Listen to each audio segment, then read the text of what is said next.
Alrighty, good morning, welcome. It's Wednesday, the 22nd. Christmas Day getting oh so close. Although I guess we're kind of thinking a little New Year's-y here with this show today. We get to visit with Dr. Paul Gloe from our very own CCMC and introduce a program called Kick the 19, which is intended to help you be healthier in the new year, and to do that with a local doctor in a motivational setting.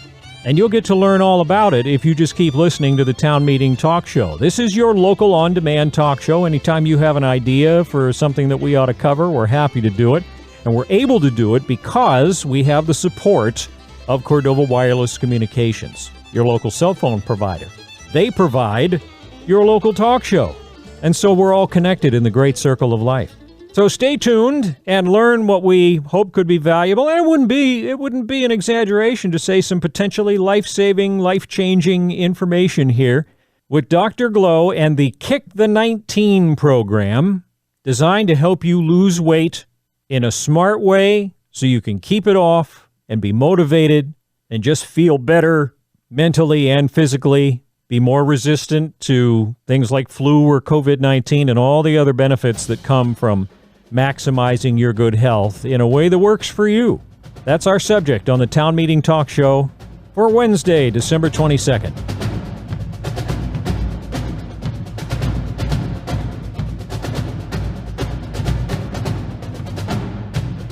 So, Dr. Gloe, nice to have you with us here. And actually, you reminded me before we got started, we intended to do sort of an introductory program to introduce you to the community, and I guess never got around to it. So why don't we start there? First off, how long have you been with us, and how did you come to be in Cordova? Yeah, so I moved here 2 Augusts ago with my family. And so I guess we've been here for, is that like 16 or 17 months now? Yeah, something like that. Yeah. It's hard to believe it was that long ago. You know, everything seems like kind of a mush in the midst of the pandemic when we were talking with Dr. Sanders, you know, on a daily basis, and all of that was going on. And I know talking to you was supposed to be part of the process in there somewhere. But anyway, how are you? I mean, this is an interesting snow year, but how are you enjoying your assignment? Oh no, it's great. We're really enjoying the community, and the girls love school.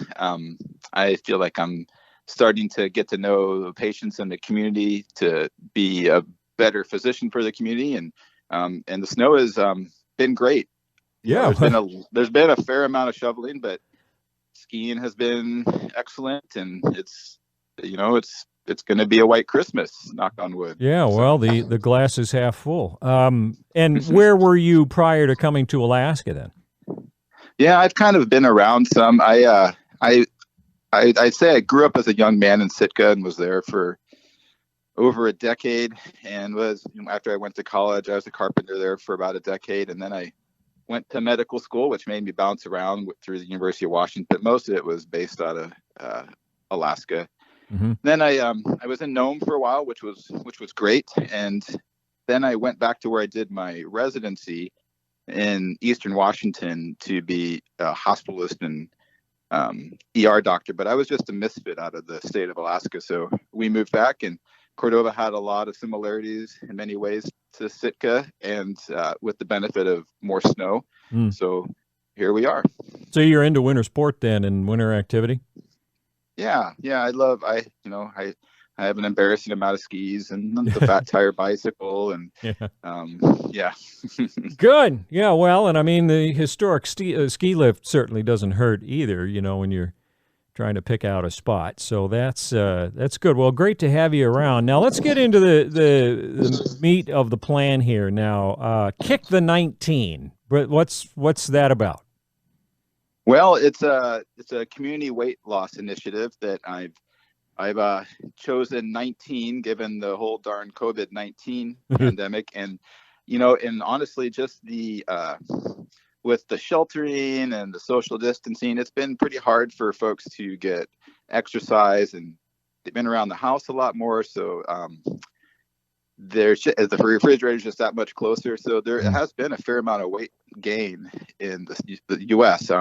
It was a pretty impressive number that I most recently read that 40% of Americans have gained between 15 and 30 pounds since March of 2020. Wow. And it's really, you really can point towards the pandemic for that. So, and I just think that America in general, we could work on our weight and our BMI. And so I thought it was a perfect timing to try and come up with a program for the community. Okay, so how's it going to work then? Is it one size fits all, or fairly customizable, or how do people get involved? Yeah, well, it's open to everyone in the community, 16 years or older, who have a goal of losing 10 to 30 pounds. So it's going to be a 19-week program. With my goal is that participants can lose 1 pound a week. That's a very safe amount, and that's scientifically the type of weight loss that actually stays off longer is if you can do a program like this for essentially 4.5 months, losing 1 pound a week. So. Okay, yeah, because I mean, you hear obviously a lot about more aggressive plans. Oh, you'll lose 30 pounds in 5 minutes if you drink this juice and all that sort of stuff. And don't those kind of have a tendency to backfire? You know, that eventually after you stop doing whatever the weird thing is, that you gain it back and end up unhealthier than when you started. Yeah, there's debate about if you can actually kill a fat cell or not, but you can definitely change the fat cell's metabolism. And so a fat cell is just a huge cell. They get to be these cells that are disproportionately larger than other cells. So when we diet aggressively, they shrink, but they're just sitting there almost quivering, waiting for food. So as soon as somebody kicks that diet, they just suck up every bit of that, and then they just balloon back. So that's the reason why there's these large rebounds with the quicker weight loss programs. But if you do it slower, you can actually change the metabolism or even destroy some of the fat cells, which makes it really hard for you to rebound. So okay, and do you also, if you do it slower, do you increase your chances of being able to change habits in a way that you're going to have better luck with over the long term? Yeah, that's a great point that you're making there. That really is a huge part of it, because when you slowly lose weight, you generally don't have to suffer, and you can, you just modify your diet and change your portions a certain amount. So exactly. Thanks for bringing that up. Oh, yeah. Well, I mean, and it's something that I've experienced being an insulin-dependent diabetic. I have to pay attention to that and had to make decisions. And so it can be done. I wouldn't have thought so, being the pizza hoovering person that I was for so many years. But when you have a goal, then it can be, you can over time taper down and bring things like that under control. So in terms of the mechanics now of the kick to 19, what happens on a say a daily or a weekly basis? What's somebody going to do as a participant in this program? Yeah. So the really the base of this program is that it's going to be a weekly group meeting with support group, but also a weigh-in. The weigh-in part will be, folks will not have to say how much they weigh, but I'm going to ask all participants to say if they have gained weight or if they've lost weight. And every one of us, I'm going to participate. Every one of us is going to have some weeks where we say we didn't lose weight, but more than not, we're going to be able to say that we lost weight. And that accountability, it can really, really help someone succeed with the diet. So there's going to be a weekly meeting. I'm getting folks to sign up now, and I really want this to be open to everyone in the community that wants to participate. I guess I should mention, there's not going to be one particular diet. Everybody can bring their diet, but I'm really going to, strongly encourage folks to look at what is something that's more maintainable, something that they can continue with, and I'll offer nutritional advice and we can talk about different diets, and I'm sure I'll be educated on folks' diets, but I'll find answers for questions that people have about their diet.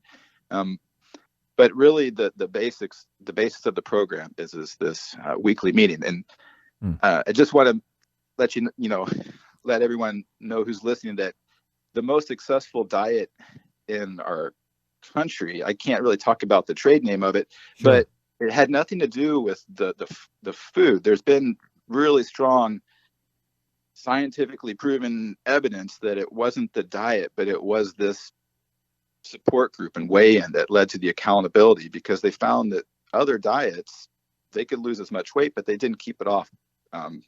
So that's what's really exciting to me is that I really think this could be really successful for a lot of folks. Well, yeah, because I mean, in essence, you're building a culture or a culture around it. Even people that maybe aren't as social with their health habits or something like that, I could see, how they would, the bonding that they have with the other people, or the process of going to the meetings and being a part of something that's not just them. Right. Even if it's not a social experience for them over the long term, or even so much between meetings, it's still that has an impact, I would think, on mentally on the process, and set people up for better success. And for those that are more social, bonding in a new way with people over this, and having that mutual support that then, which I would also assume is something that is really critical in the long term. Yeah, so I think you're exactly right. I want to because I think I don't want to scare anyone away who's worried about the social part of this, because it's the meetings are going to be pretty short. They're going to be 30 minutes to an hour, and we'll talk about some challenges, success. People talk about some recipes maybe that they think are really great, but really it's about the weigh-in. And because after 3 weeks, every one of us gets fatigued when we have a goal. But I tell you, there's going to be folks who participate in this at week 4 through 19. They're going to get to that refrigerator, and they're going to think about their peers, and they're going to want to come to that meeting and be proud to say that they lost that pound that week, because it's not easy. And so much of dieting is left upon each of us outside of this to just do it on our own, and then nobody to pat us on the back when we actually did a good job at week 6 or 16. So, yeah. All right. So how would somebody sign up for this if they want to participate? Yeah. So I think the best way we figured is to just contact CCMC Primary Care. The number is 424-8200, and we're starting to make a list, and then I will get back with every participant and talk about the plan. I'm gonna chat with everybody who's participating and come up with a night that works for everybody, and then we'll go from there. Okay, so it's just a matter of calling in, saying you're interested in Kick the 19, and then it sounds like you as a physician will be able to look at what people are eating and kind of assess that and make recommendations. Is that's part of the participation? Yeah, it is. But okay. I'm going to keep it pretty simple with my advice with dieting. It's just basically decreasing the portions for a lot of this. There's not any secret patterns of food that come into this. It's about making healthy food choices, and we'll get there. But, participants shouldn't expect to have like a detailed weight program for me. That's going to be on every participant to come up with what works for them, and I'll help along the way, but I'm not a dietitian or a diet expert, so but we'll get there as a group. Sure. Well, and I mean, I've heard that a lot of support for that concept, the idea, for example, of building around some weight loss people will say, no, you need to get rid of everything and just eat oranges and plywood or whatever the secret thing is, and then whereas the more successful programs seem to be built around what a person actually likes. How, or even if it isn't what they like, what will they eat? I'm not a big Right. veggie person except for spinach. I will eat raw spinach. I've completely replaced lettuce with spinach. And, Mm-hmm. so I will eat that. So if a dietitian says, all right, what are we doing for fruits and vegetables? Okay, we can do apples, we can do spinach for starters. Mm-hmm. And build around other things, meats that are good versus not good, and all of that. But it's built around what you enjoy and what you're acclimated to. And so it sounds like you're kind of coming from that same Yeah, idea. I'm hoping to just, everybody eat what healthy foods that we all know are healthy. But there is ways for folks to, kind of argue over the subtleness of diet between different foods that can put you into different states of metabolism. But, it's pretty much 80 to 90% of it really boils down to the caloric intake. Mm-hmm. Calories are calories, and there are subtle differences, but overwhelmingly the calorie is the calorie. So if you're eating calorie dense foods, you will be more full, but you won't have as much to snack on. So it's finding that balance for every person of what works for them, Yeah. which we'll figure out over these 4 months. Yeah, the kind of basic math of it, or the basic balance. So you can Right. you don't have to approach this feeling like your whole the way that you eat is going to get completely upended. There'll be some fine tuning, it sounds like, but then that being part of a culture of folks that are working toward the same goal, supporting one another, and so forth, with these meetings, and then spending the weekend between them, trying to accomplish that basic goal of essentially about a pound a week. All right. Anything else that you want to add, or have we basically covered what you want people to know? No, that's great. I guess I should put out there, part of my inspiration for this was my literature review of COVID and the more severe illness and obesity, or just being overweight is definitely a significant risk factor for a more severe illness. It's as much of a risk factor as smoking. And what I was even more impressed and surprised to find out that inactivity is even a greater risk factor than obesity. Inactivity is the only risk factor greater for a severe COVID illness is recent organ transplant. Wow. And that one just kind of made my jaw drop, because that's profound. That's looking at people who are unfortunately dealing with cancer and receiving chemotherapy.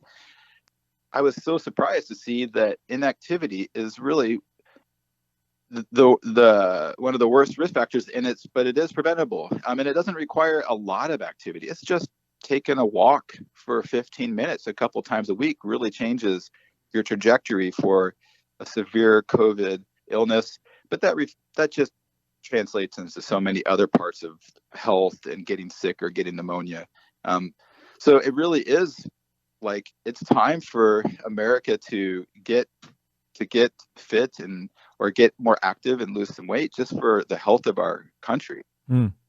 Well, and mental health figures in there too.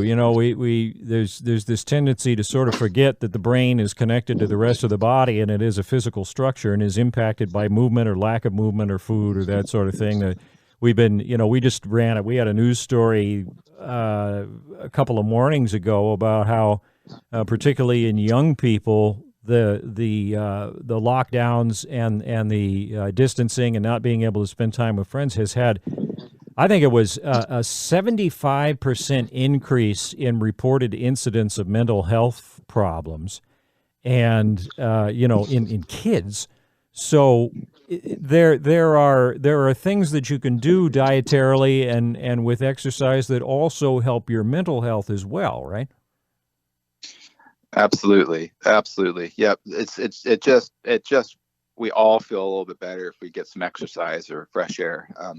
And depression is definitely on the list of risk factors for more significant illness. Sure. So, yep. Yeah, because you're already in kind of a depleted state there. And, something, of course, that I found is that if you're trying to exercise in order to make depression less intense. You won't necessarily feel that release from the exercise itself. Some people do. Some people really enjoy the exercise. Some of us slog through it because we kind of have to.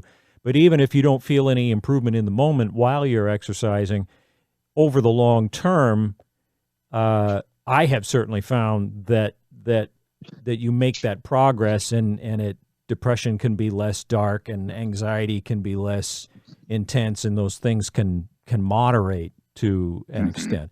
So, that mental health component, absolutely.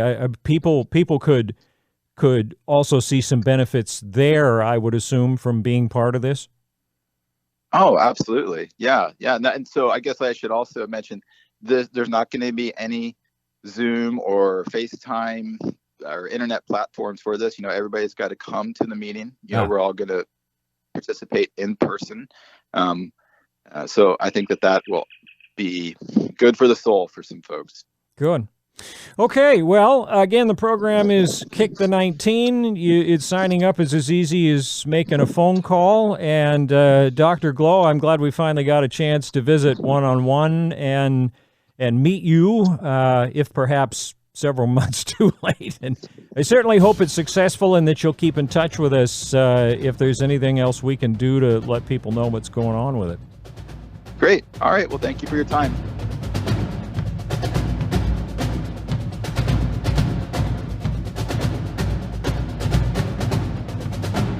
All right, so how about it? Do you feel like kicking the 19 with Dr. Paul Gloe and some existing or soon-to-be friends, putting good medical strategy and science to work, helping you to drop some pounds if you want, and almost more importantly than that, to feel better both physically and mentally?